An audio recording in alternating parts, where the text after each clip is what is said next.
podcast is it really a golden age during Elizabethan times? Now, if you get this question, it would probably be an 8 marker. And what an absolute gift of a question this would be. There's so many things you can bring into it, it's unbelievable. So the first thing I think you should definitely mention about being a golden age is the defeat of the Spanish during the Spanish Armada. It will always be remembered that the victory in 1588 obviously made unbelievably famous, and that's why, you know, that's something that we'll talk about later in this topic. So talk about the victory with the Spanish Armada. You can also talk about how education became extremely important, especially for the gentry and the nobility. So education was seen as much more important during the Elizabethan era than ever before, and this allowed people to make some movement up the social scale or up the great chain of being. But certainly they weren't jumping massively into the nobility and things, but it did give them a chance to live better lives. Something else that also shows it was a golden age, it was a time of religious tolerance. Now this is completely unbelievable because usually people were not tolerant of different religions, they really weren't. But Elizabeth was a trailblazer in that. She said, no, you don't just have to be Protestant, you have to outwardly be a Protestant, but you can worship in private if necessary. And that was something that was absolutely key to her reign. Something else that was important as well was art.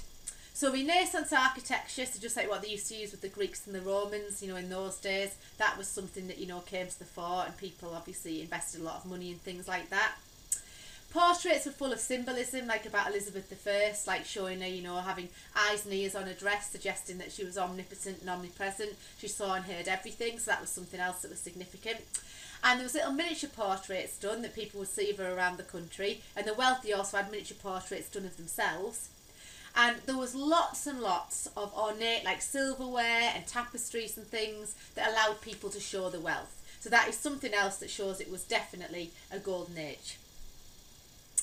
The explorers as well was something that made it a golden age. I'll also do a separate podcast on this, but people like Sir Francis Drake, you know, Sir Walter Raleigh, you know, John Hawkins, all these people went and explored other places, brought back indigenous people, things like the potato, brought things back, you know, that people had never seen before, like, you know, silks and spices and this type of thing.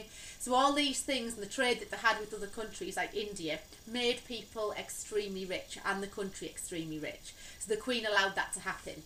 And they could do this because of science and technology. So they had the lateen sails that, you know, hadn't been used before, the triangular sails, which made it easier to move the ships and things. The astrolabe, where they used astrology to help them find out where they were, and the more developed compasses. All those things worked brilliantly. So definitely, it did look like a golden age in exploration. Literature also was another reason why it was a golden age. You don't need telling again, I'm sure, but Shakespeare obviously was writing at this time. Lots of, you know, famous plays, and obviously she was a big fan of Shakespeare and what he wrote. Poetry was massive in those days as well, so that was something, it was seen as a golden age of literature. And I would definitely mention about buildings. The architecture in Elizabethan England was absolutely stunning. Hardwick Hall is just one example of that, so is the Globe Theatre. All these things absolutely show that we were ahead of our time, really, in terms of Elizabethan era architecture.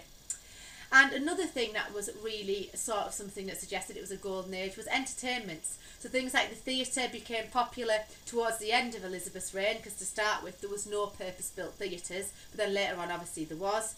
And, you know, people like Marlowe and Shakespeare wrote, and these things were purpose-built for people to be entertained at.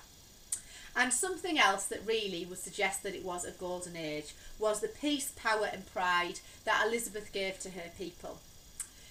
During her reign, yes, the Spanish did try to invade, but they didn't manage, and after that nobody dared invade again because of how powerful we seemed in terms of what happened with the Spanish Armada. And also in terms of the peace, power and pride, you know, she developed the navy. That meant something that, you know, we ended up having lots of naval success and managed to defend our own country. The military was built up under her, and the long reign established peace and order, because before her there'd been a reign of 6 years, 5 years and then 6 years. So what ended up happening was there'd been 2 short reigns that had been a little bit unstable, but Elizabeth had a 45-year reign, and that's always got to be good for the country because she established what she wanted to happen and she followed that through. So yes, if you're asking me, I definitely would say it was a golden age.